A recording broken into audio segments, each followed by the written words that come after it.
This is my Chunkman account. With a mere chunk in his possession and a dream in his heart, he began his quest to conquer the vast expanse of old-school RuneScape's landmass. He started his journey from humble beginnings in Lumbridge, but with an arsenal of custom tasks, he has faced and overcome countless challenges. His journey has taken him through the trials of total level grinding, epic quests, mysterious clues, and perilous encounters with fearsome bosses, all in order to unlock new chunks of land. Now halfway through the journey, the road ahead may be paved with even greater challenges, but with each obstacle overcome, he moves closer to his goal. So welcome to the second half of Chunkman DDK. Last episode we completed 2 tasks, being the Defender of Varrock quest, and then we went on to our second Vision task to kill it up to 50 KC with our new zombie axe. That in turn unlocked us 2 new chunks, which were the southwestern chunk of Sleep, which completely unlocked the Mauritanian continent, and the second was the southwestern chunk of the 3 Gnome stronghold, which is a good one, as that now gives us the option to complete another quest. Apparently we could already reach Neve, but we're using Duradel, so it doesn't really matter that much. But the important thing here is that we will get the cave with all of the Slayer monsters. And I'm also not really sure where the ring would have put us here, so I kind of should have tested this maybe. But it is what it is. We have the chunk now anyway, so let's unlock it. And you can see we are going to do the quest, the Eyes of Gloffrey. And that's actually the only thing that we can do with this new chunk. Brimstale here is a researcher, and his research is magic. The gnomes don't really practice magic anymore, as there was a gnome in their past that misused magic, and that was Gloffrey. The magic that Gloffrey used was optics, and there's actually not many things that are documented about him. But the biggest thing that Brimstale mentioned is that he was very unliked, so he must have done something wrong. We were fairly interested in seeing how the gnome magic works in general, so Brimstale said to have a look into the next room. Well, there's a statue of Gloffrey here, but it's in pieces. And you can also see his nickname is Gloffrey the Untrusted. So he definitely did something wrong. Otherwise we have a singing bowl. Seems like an elvish singing bowl. Not sure what is this doing here and not in the elven lands. And otherwise we have a machine by Oaknock, and Oaknock was also mentioned by Brimstale. Oaknock was the great engineer of the gnomes. So this must be an elaborate machine. If it's down here, I'm not really sure what this does, so let's go ask Brimstale. Apparently the room we were just in was Oaknock's study, so the machine and the singing bowl are his, but Brimstale couldn't say what they were actually doing. But apparently there is a gnome that is old enough to have known the Old King, Gloffrey, and Oaknock himself. And that is Hazelmere, who we've met during the Grand 3 quest. So Brimstale wants us to go and meet up with him to see if he actually knows what that machine does. Well, we couldn't really understand Hazelmere because he is talking in a very ancient tongue, but as he is a great mage, apparently he can now talk to us through our minds, which is quite useful. This way we don't need the book to translate everything he says. Hazelmere told us a little bit of the history of the gnomes, and in a nutshell, Gloffrey is an illusion mage, so he can pretty much conjure things out of thin air, but he also used his powers to trick all of the gnomes that one of the old spirit trees died. The reason why he did that is not clear, but it was why he was banished. He apparently went to a place called Arposandra, but there is not really much known about that place, and he keeps that place secret with an illusionary mist. One of the reasons that the gnomes actually caught on to his nefarious ways with his illusions, with that spirit tree, is because Oknok, the engineer, built a machine with elven knowledge. It operates with some kinds of discs, and this disc here is something Hazelmere still had left in his wares here in his house, and with that we can operate it. So let's go back and let's see if we can make the machine work. While we are explaining what Hazelmere told us to Brimtail, apparently someone just destroyed Oknok's machine. We came to the conclusion that for the machine to be broken and somebody had to get around us, they would have had to use illusion magic, and we suspect that Gloffrey or one of his descendants got past us and destroyed the machine. But why would they destroy that machine? That's because there is something afoot here that the anti-illusion machine would actually reveal. So let's try and fix the machine and let's see what it actually does. If we look at the machine, it's made out of maple oak, so those are the logs we have, and we need some kind of glue. This bucket of sap is not enough, as we need some kind of magical glue, and that's why we have a mudrune with us. So if we put this into the pestle and mortar and put it into the bucket of sap, we have some magic glue, and then we can fix up the machine. Good as new. Let's try to unlock it now with our violet pentagon. After messing around with all of these discs, we have found the right combination to activate the machine, so let's just do that. And let's see what it reveals. Oh, it looks like the pet of Brimtail has been changed into an evil creature. It seems like these creatures were actually spying on the gnomes, and that's why they knew that they had to prevent this Oknok's machine from working again. And apparently there's quite a few of these creatures, so let's get rid of them all. So all of the spies are gone.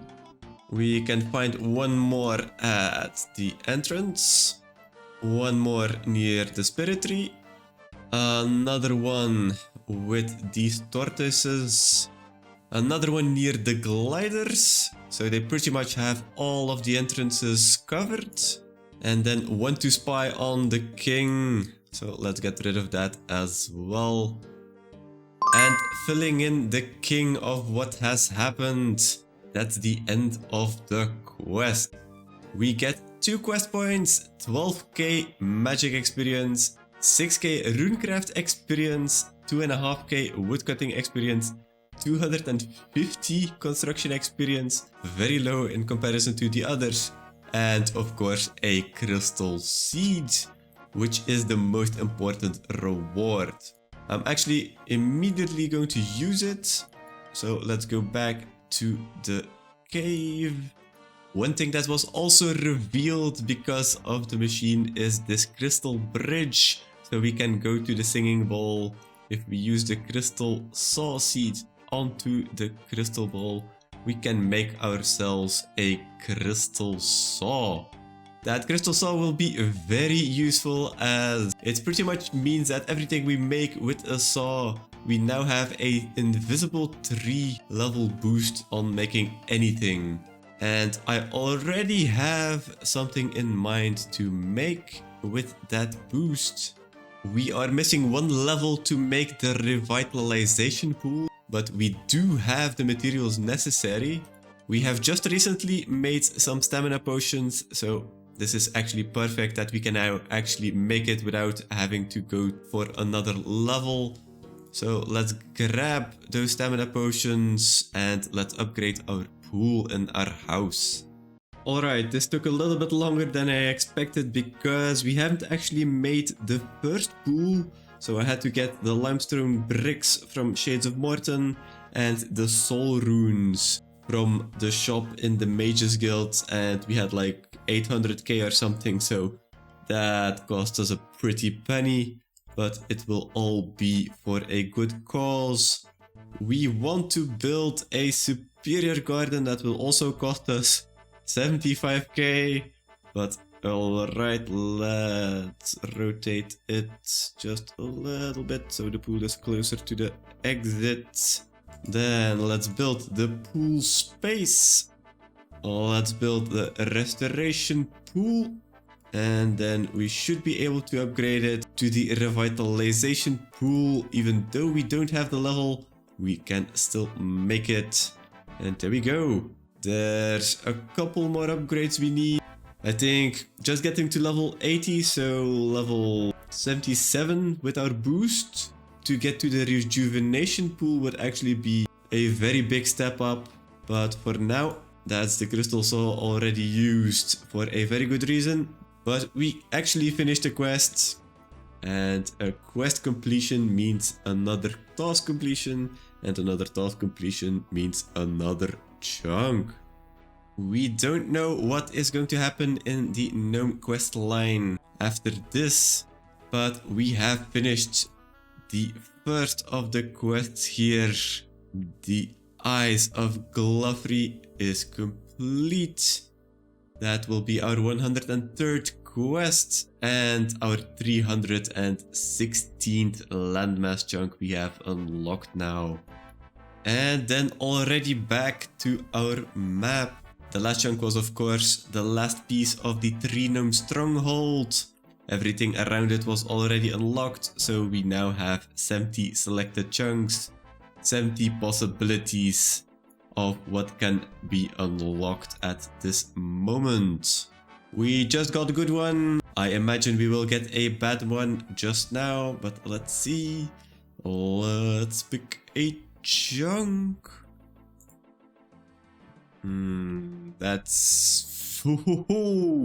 That's actually very interesting, as this is the dungeon for the warped creatures. And if we just unlock this chunk over here, we can actually do the Pot of Glovery.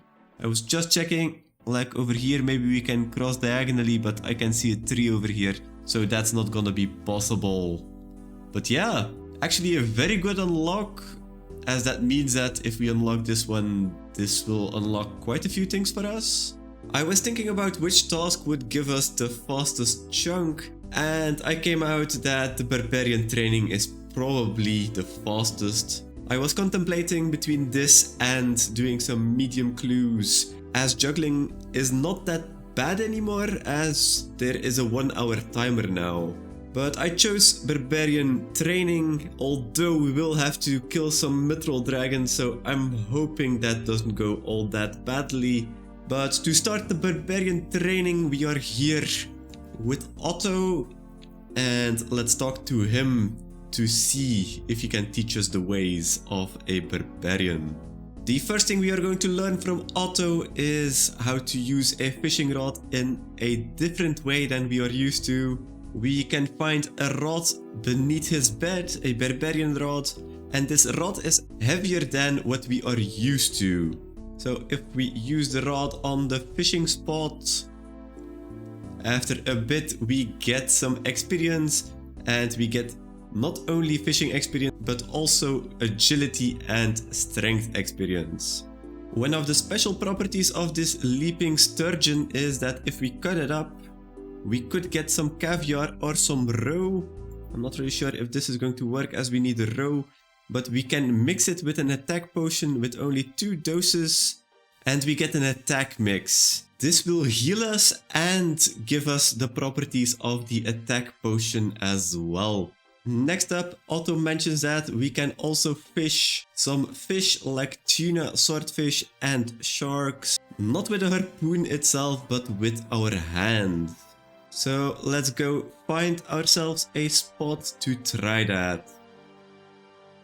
And indeed, if you use your hands in a bit of a different way than a harpoon, the raw swordfish will come. For an addition of a little bit of strength experience. Next up, Otto mentions that their people were looking for bronze spears, but they couldn't find them, so they tried to make them themselves on a barbarian anvil instead of a normal one.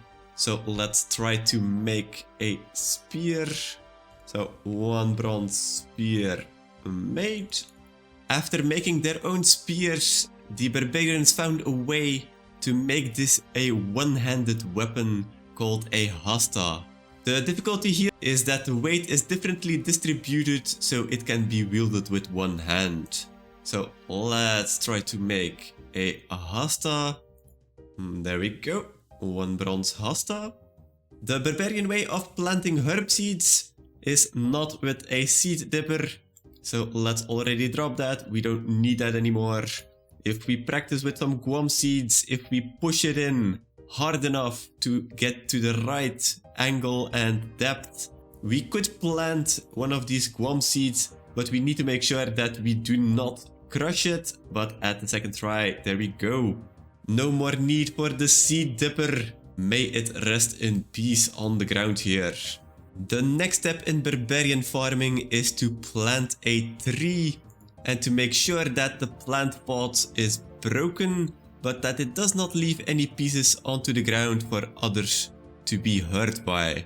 So we need to make sure that we channel enough rage to make sure that this plant pot is broken.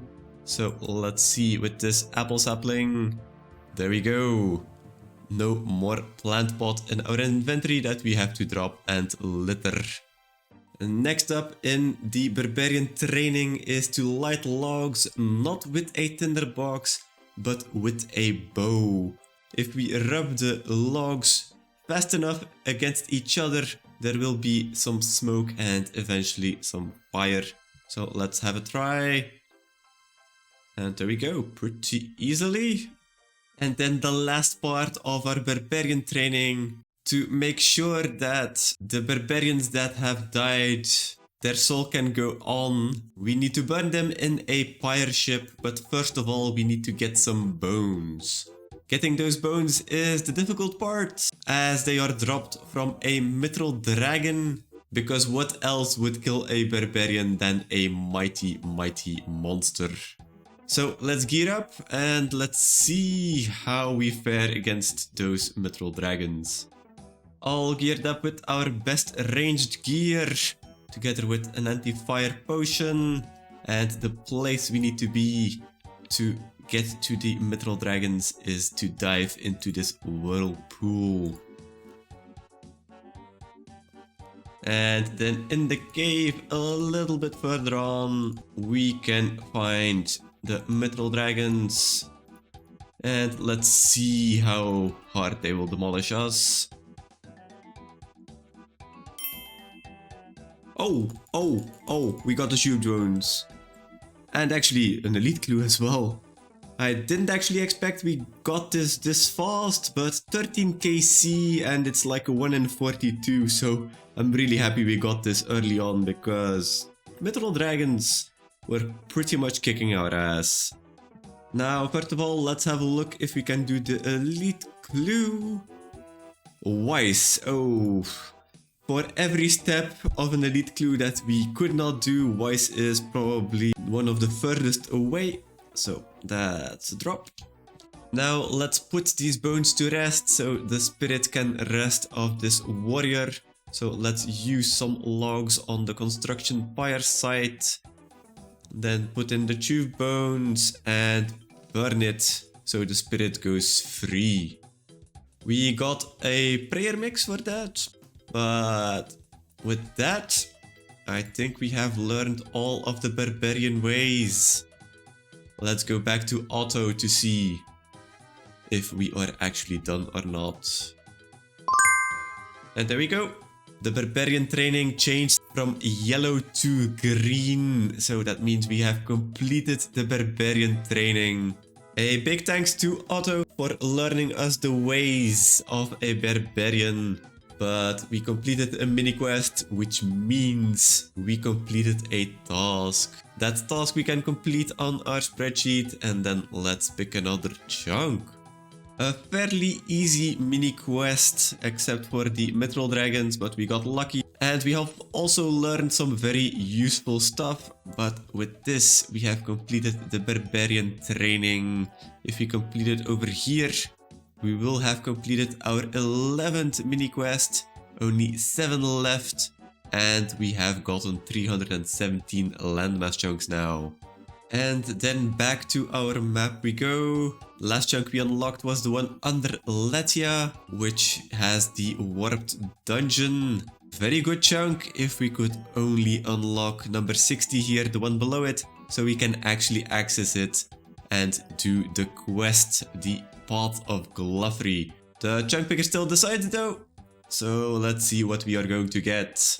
Let's pick a chunk.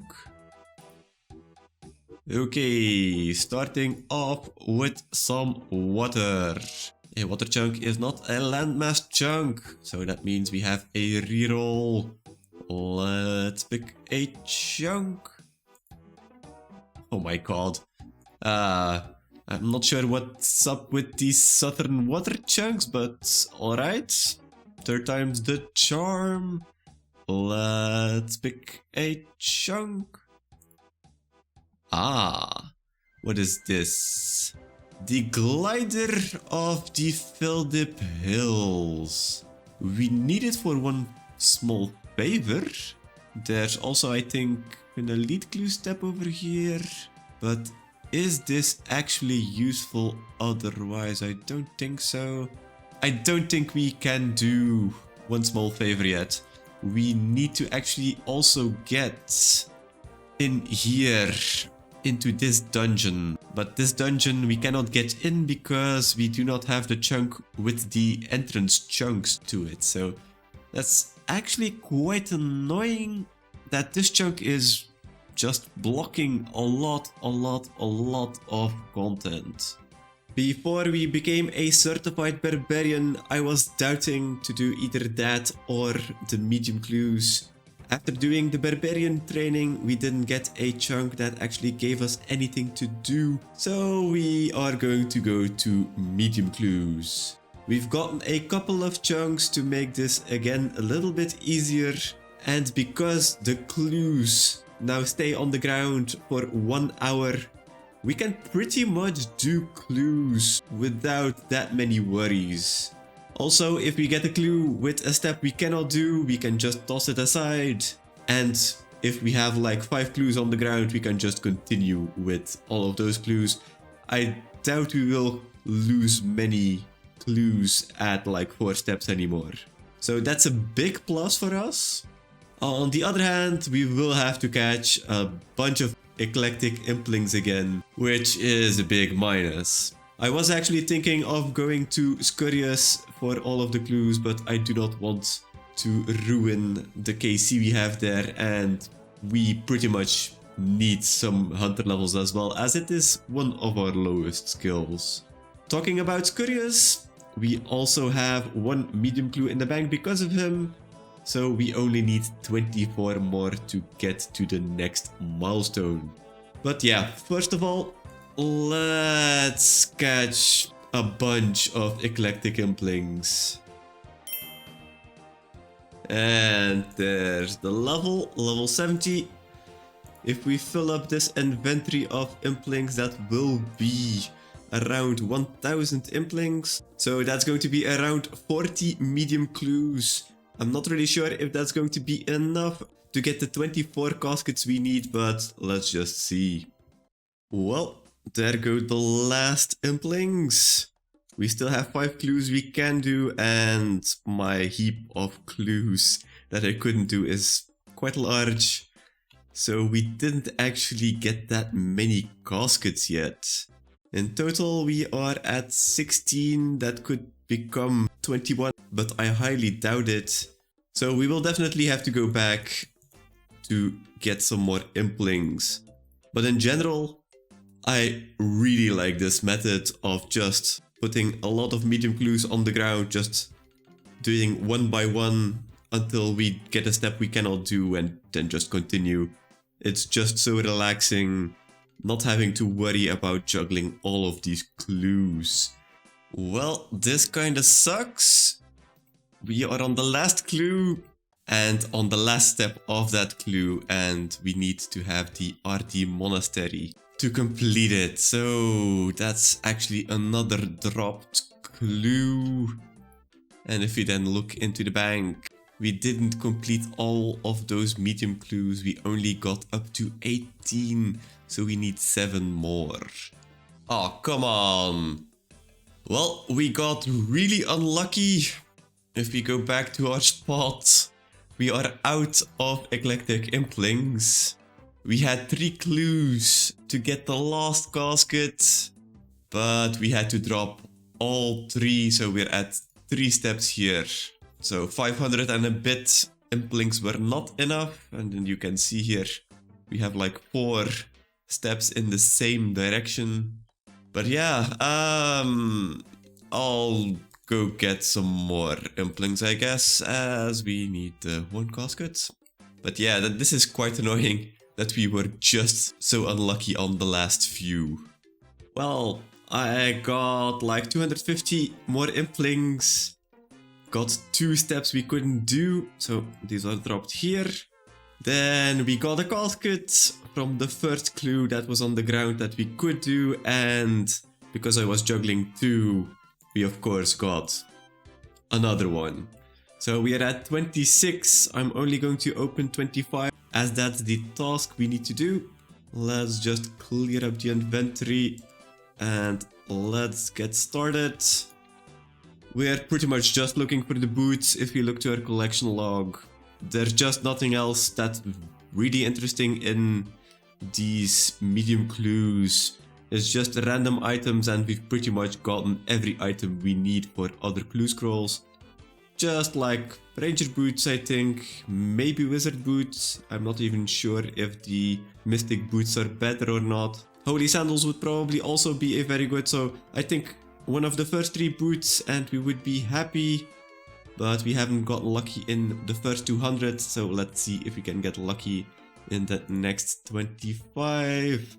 Let's start opening. Oh, there's our...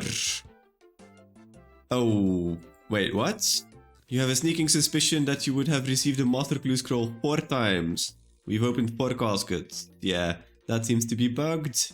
But we got our first duplicate adamant plate body trimmed.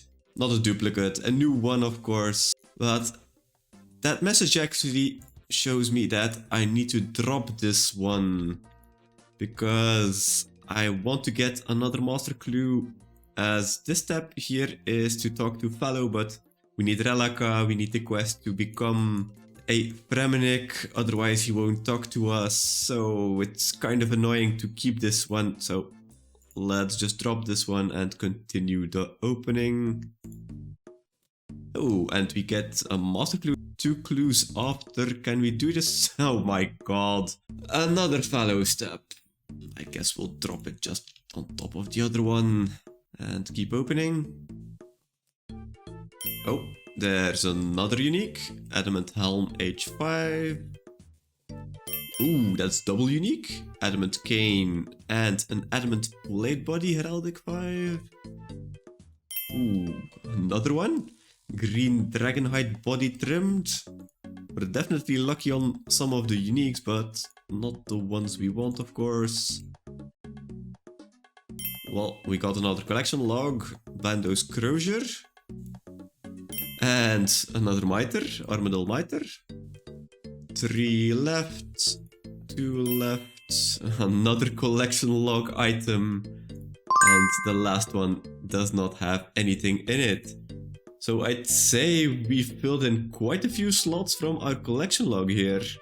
According to all of these messages, we got 8 new uniques in 25 caskets, so that's pretty good. Still a lot of items that we need. We're over halfway though, but still no boots. Hopefully we'll get them like in the next opening, but for now we have completed another task by opening 225 medium treasure trails. Let's go and complete it on our dashboard, and then let's pick another chunk. It's definitely way better to do this kind of task, as we don't lose as many steps as we would if we only juggle 2. So I'm actually really happy that we tried this. This is a very good method now, although we still have quite a few clues that we have to drop. Anyways, we completed another clue task. We completed 225 medium clues. That will bring us up to 58 out of the 92. And we now have 318 landmass chunks unlocked. And then back to our map. The last chunk we unlocked was the gnome glider in the Veldip Hills. Now we can unlock a part of the hunter area in the Veldip Hills. I think this has some chinchompas. Nothing all that crazy. But because we did unlock this one, we need only the one just north of East RD to be able to do a couple of quests now. This is holding back a lot of things we can do, like the one above and the one below as well. They are feeling very solitary at the moment, but it's a chunk picker that decides which chunk we are going to get. So let's see what we are going to get. Let's pick a chunk. Oh, nice prophecy. We actually got what we wanted. Not the one below the fishing guild, but we did get one of the 3 that we wanted to have unlocked. And that actually means that we can do so much things actually. We need the monastery to do the monastery quests. We need the clock tower to do the clock tower quests. And I think we needed the things here below the clock tower to be able to do Haziel's cult. So that's already 3 very big chunks that we will be able to unlock just by doing those 3 quests. There's also a patch for another bush where I will probably plant another whiteberry bush, and I'm now not really sure if we can do the easy diary. I don't think so actually. I think we need biohazard, which is still in the chunk here. But yeah, very solid chunk to get. Clock tower and monastery are 2 very short quests, so I guess I'll go start and do that. Let's start with the easier of the quests, and let's do Monk's Friend. First of all, we need to unlock the newest chunk, so let's just do that. And then let's go to the monk to start the quest. After talking to Brother Omad, apparently one of the children of one of the other brothers is crying all night, and the brother can't have any rest because of it. The big reason why the child is crying is because some thieves came in and actually stole its blanket. So we are tasked with getting that blanket back to help the brother sleep again. A little bit further on we can find some kind of magic ring, and a ladder appeared when we stepped into it. And that should be the hideout of the bandits. So here we have the thieves that actually steal children's blankets. Let's just take it, as I don't really know why they would even want this. With the blanket returned, Brother Omad is now sleeping well, and the festivities can go on as the child is becoming 1 year old. So they want to have some kind of party, but they are missing the wine, and Brother Cedric is tasked with getting the wine, but he hasn't returned after 3 days, so he probably took a little bit of wine for the road as well. So we just need to find him in the forest nearby. Well, indeed he is a little bit drunk, and he asked for a jug of water to get sober, I guess. And the problem he is facing, he does have the barrels of wine, but his cart has broken down, so he needed some wood to actually fix it, so he can transport all of the wine to the monastery. With Brother Cedric on the way for the party, Brother Omad is giving us some runes, some law runes as a reward, and then the party can start.